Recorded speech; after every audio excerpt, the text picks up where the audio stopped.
بسم اللہ الرحمن الرحیم۔ ناظرین السلام علیکم، میں ہوں آپ کا میزبان صابر شاکر، وفاقی دارالحکومت اسلام آباد سے تازہ ترین خبروں کے ساتھ۔ کچھ خبریں ہوں گی ہماری داخلی سیاست کے بارے میں، قومی سیاست کے بارے میں کہ کیا ہو رہا ہے، اور ایک رپورٹ وزیر اعظم عمران خان کو سبمٹ کی گئی ہے۔ خاص طور پہ پچھلے دنوں ایک ایسی خبروں کا ایسی خبریں گردش میں آئیں کہ وزیر اعظم عمران خان کو اس کی تردید خود بھی کرنی پڑی اور پھر کروانی بھی پڑی،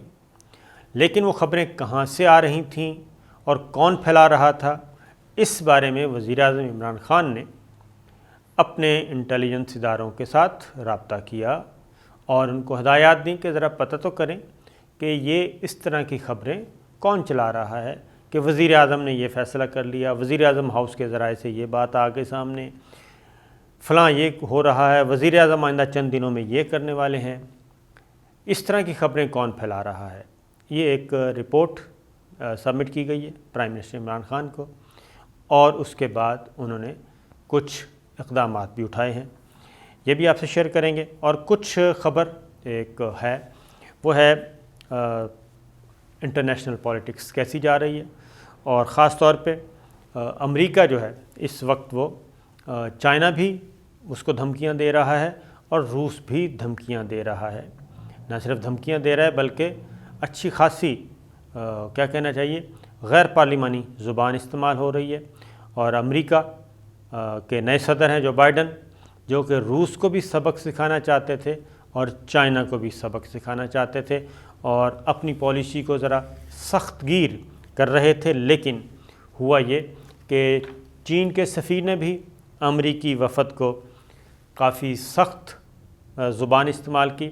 اور ان کو باقاعدہ طور پہ دھمکیاں دیں، بلکہ امریکہ کو اسی کی زبان میں جو الزامات امریکہ چائنا پہ عائد کر رہا تھا انسانی حقوق کے حوالے سے، اقلیتوں کے حوالے سے، کہ چائنا جو ہے وہ سنکیانگ کا میں اقلیتوں کے ساتھ برا سلوک کر رہا ہے، ہانگ کانگ کا، تائیوان کا سے متعلق چائنا کی پالیسیوں کو تنقید کا نشانہ بنایا ایک اعلیٰ سطح کے ایک اجلاس میں۔ لیکن چینی سفیر جو ہیں اس میں انہوں نے کیا کیا ہے، انہوں نے یہ ریاست الاسکا امریکہ میں یہ مذاکرات ہوئے اور 2 روزہ اجلاس تھا چائنا اور امریکہ کے بارے میں، تعلقات کے بارے میں۔ امریکی وزیر خارجہ جو بلنکن ہیں اور قومی سلامتی کے مشیر نے امریکہ کی نمائندگی کی، جبکہ چین کے وفد کی قیادت بیجنگ کے ایک اعلیٰ سفارتکار اور اسٹیٹ کونسلر وانگ نے کی۔ یہ ایک اہم ترین اجلاس تھا، اس میں امریکی وزیر خارجہ نے اور ان کے مشیر قومی سلامتی صدر جو بائیڈن کے، انہوں نے کافی سخت الزامات عائد کیے اور چائنا کو دبانے کی کوشش کی، لیکن اس کا جواب امریکی وزیر خارجہ کو اور قومی سلامتی کے مشیر کو، امریکی قومی سلامتی کے مشیر کو جواب دیا چین کے سفیر نے،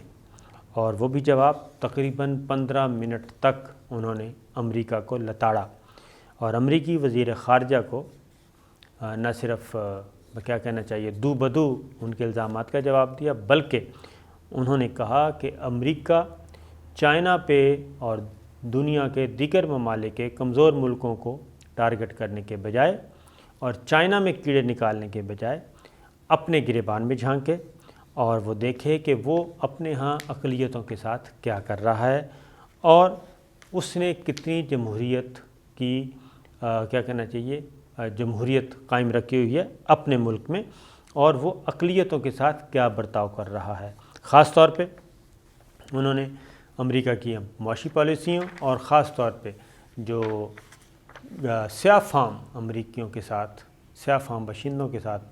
امریکہ میں ہو رہا ہے، اس کو کافی لہجے کے ساتھ بیان کیا، تو کافی تلخ رہی۔ اس کے بعد دوسرا جو واقعہ ہوا وہ صدر جو بائیڈن نے جو روس کے صدر ہیں پوٹن، ان کو کہا قاتل، لیکن اس کے جواب میں روسی صدر نے بھی کوئی رعایت نہیں برتی، اور انہوں نے بھی ان کو نہ صرف کہا قاتل بلکہ انہوں نے کہا کہ جیسا انسان خود ہوتا ہے ویسا ہی دوسروں کے بارے میں سوچتا ہے، اور انہوں نے کہا کہ امریکہ کو اپنا رویہ تبدیل کرنا چاہیے اور اب وہ دور گیا جب امریکہ حکم چلاتا تھا۔ ایک اور خبر ہے، اور وہ خبر یہ ہے جی کہ پاکستان اور انڈیا کے درمیان صورتحال کیا ہے۔ پاکستان اور انڈیا اسلحہ کے خریدار، دنیا میں جو 10 ملک ہیں، ٹاپ 10 جو ممالک ہیں جو سب سے زیادہ اسلحہ خرید رہے ہیں، ان میں پاکستان بھی ٹاپ 10 میں شامل ہے اور انڈیا بھی ٹاپ 10 میں شامل ہے، اور دونوں ملک سب سے زیادہ اسلحہ خرید رہے ہیں ایک دوسرے کے مقابلے میں۔ تو جو ڈیٹیل رپورٹ آئی ہے یہ ہے جناب عالمی امن پر تحقیق کرنے والے ادارے stock home international peace research institute کی رپورٹ ہے، سپری اس کو کہتے ہیں۔ تازہ ترین رپورٹ کے مطابق پاکستان اور بھارت ہتھیاروں کے سب سے بڑے خریدار نکلے۔ پاکستان کا نمبر ہے 10واں، ٹاپ 10 میں شامل ہو گیا، اور انڈیا کا نمبر ہے 2. پھر بھی انڈیا بہت زیادہ اسلحہ خرید رہا ہے، اور عالمی برادری اور عالمی ادارے اس کو خبردار کر رہے ہیں دنیا کو کہ یہ 2 خطرناک حریف اگر اتنا اسلحہ خرید رہے ہیں تو یہ 2 جوہری طاقتوں کے درمیان کوئی اچھی علامت نہیں ہے۔ عالمی برادری کو ہوش کے ناخن لینا چاہیے اور اس رجحان کو ختم کروانا چاہیے۔ پاکستان 2016-2020 یعنی کہ 5 سالوں میں ہتھیار درآمد کرنے والے ممالک میں حصہ اس کا تھا 2.7%، جبکہ بھارت کا حصہ تھا 9.58%، اور اس سے پہلے 2010-2015 کے دوران بھارت کی ہتھیار خریدنے کی شرح 15%، جبکہ پاکستان کی 4% تھی۔ یعنی کہ اگر کمپیریزن کیا جائے پاکستان اور انڈیا کا حجم کا تو وہ ہے 6 گنا بڑا ہے، لیکن ادھر اسلحے کی خریداری صرف یعنی کہ 4% اس کی ہے تو 15% اس کی ہے، تو اس کے مقابلے میں بھی جو پاکستان ہے اس نے زیادہ خریدا۔ اور سپری کی رپورٹ 2016-2020 پوری دنیا میں اسلحہ کی فروخت کا جائزہ پیش کیا ہے، اور یہ کافی خطرناک ہے۔ اور پاکستان اس وقت چائنا سے اسلحہ سب سے زیادہ خرید رہا ہے،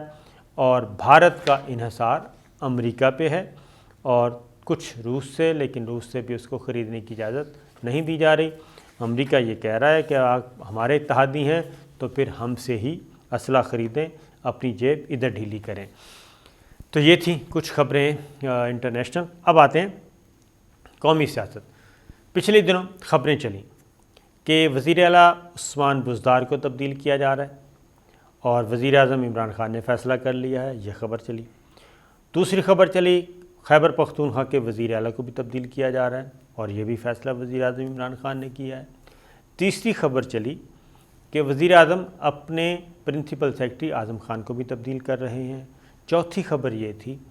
کہ وزیر اعلیٰ پنجاب کی تبدیلی سے پہلے چیف سیکرٹری پنجاب کو تبدیل کیا جائے گا، اور یہ فیصلہ ہو چکا۔ اس پہ وزیر اعظم عمران خان کو کافی تشویش ہوئی کہ اس طرح کا کوئی فیصلہ تو انہوں نے نہیں کیا،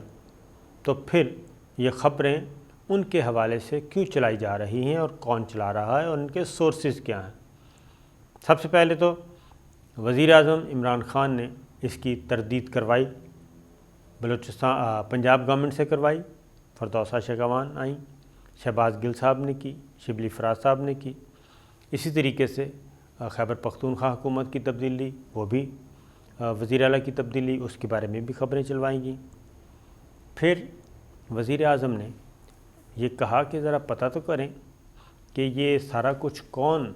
ان کے بہاف پہ یہ خبریں چل رہی ہیں۔ نہ انہوں نے کہا کہ مجھ سے کسی نے پوچھا، نہ میں نے یہ کہا، ایون پارٹی کے اندر بھی انہوں نے کہا کہ ایسی کوئی بات نہیں، ان کے ذہن میں بھی ایسی کوئی بات نہیں۔ تو پھر یہ چاروں اہم تبدیلیوں کے بارے میں کیسے پتہ چلا؟ فوری طور پہ تو انہوں نے اپنی کور کمیٹی کا اجلاس بلایا، کابینہ کو بلایا، اہم رہنماؤں کو بلایا، اس میں انہوں نے اس کو صاف صاف انکار کر دیا کہ ایسی کوئی چیز نہیں ہے۔ عثمان بزدار ہی پنجاب کے وزیر اعلیٰ رہیں گے، محمود خان ہی صوبہ خیبر پختونخوا کے وزیر اعلیٰ رہیں گے۔ پھر انہوں نے مسلسل پنجاب کا بھی وزٹ کیا، خیبر پختونخوا بھی وزٹ کیا، محمود خان کو بھی بلایا، عثمان بزار کو بھی بلایا اور ان کی موجودگی میں بھی یہ باتیں ہوئیں۔ پھر اس دوران ایک رپورٹ ان تک پہنچ گئی، وزیر اعظم عمران خان تک، اور وہ رپورٹ بڑی حیران کن ہے۔ انہوں نے کہا کہ یہ خبر کہیں اور سے نہیں چلی، یہ پنجاب کابینہ میں ہی کچھ نہیں بلکہ ایک وزیر ہیں جو کہ یہ کام کر رہے ہیں۔ اور ان خبروں کے پیچھے یہ بھی پتہ چلا کہ چودھری پرویز الہی صاحب بھی نہیں ہیں، یعنی پاکستان مسلم لیگ کاف بھی نہیں ہے ان خبروں کے پیچھے کہ وہ یہ خبریں چلوا رہے ہیں کہ کچھ ہونے والا ہے یا عثمان بزار کو تبدیل کیا جا رہا ہے۔ اس کے بعد اگلے سٹیج پہ جو رپورٹ ملی، پتہ چلا کہ ایک وزیر ہیں پنجاب کے، وہ لابنگ کر رہے ہیں اپنے لیے اور وہ لوگوں کو کہہ رہے ہیں، کنسرن کوارٹرز کو کہہ رہے ہیں کہ میری خدمات حاضر ہیں، میں بہت اچھا وزیر اعلیٰ بن سکتا ہوں اور میں اچھی سروس پرووائڈ کر سکتا ہوں۔ وہ وزیر صاحب، ان کی گفتگو جو ہے وہ وزیر اعظم عمران خان تک ٹکڑوں کی صورت میں پہنچ گئی، اور پتہ چلا کہ ان کو کیا کسی کی شے حاصل ہے، پتہ چلا شے نہیں حاصل، وہ خود اپنے آپ کو پیش کر رہے ہیں اور مختلف جگہوں پہ، اور یہ ہاں تک بھی انہوں نے کہا کہ میری بات بھی ہوئی ہے اور اگر صوبے میں تبدیلی ہوئی تو وزیر اعلیٰ وہ ہوں گے۔ اس کے بعد مزید پتہ کیا گیا تو پتہ چلا کہ ایسا تو کچھ نہیں ہے، وزیر اعظم عمران خان کے ہاں تو ایسی کوئی بات نہیں ہے، اور پھر یہ بھی پتہ چلا کہ آخر وہ کیوں اتنی بڑی بڑی سروسز اور آفرز کر رہے ہیں کہ مجھے وزیر اعلیٰ بنوا دیں تو میں یہ کر دوں گا، میں وہ کر دوں گا، میں یہ خدمت کروں گا، میں وہ خدمت کروں گا۔ تو پتہ یہ چلا جی کہ ان کا کوئی کاروبار ہے، اور کاروبار میں وہ ایک فیور لینا چاہ رہے ہیں پنجاب گورنمنٹ سے، پنجاب گورنمنٹ کر نہیں رہی، اور وہ فیور ہے تقریباً کوئی 53-54 ارب روپے کی، صرف ایک پروجیکٹ 53-54 ارب روپے کا ہے، وہ فیور لینا چاہ رہے ہیں، اور عثمان بزدار صاحب یا پنجاب گورنمنٹ یا متعلقہ وزارت وہ یہ فیور دینے کے لیے تیار نہیں ہے اس وزیر کو،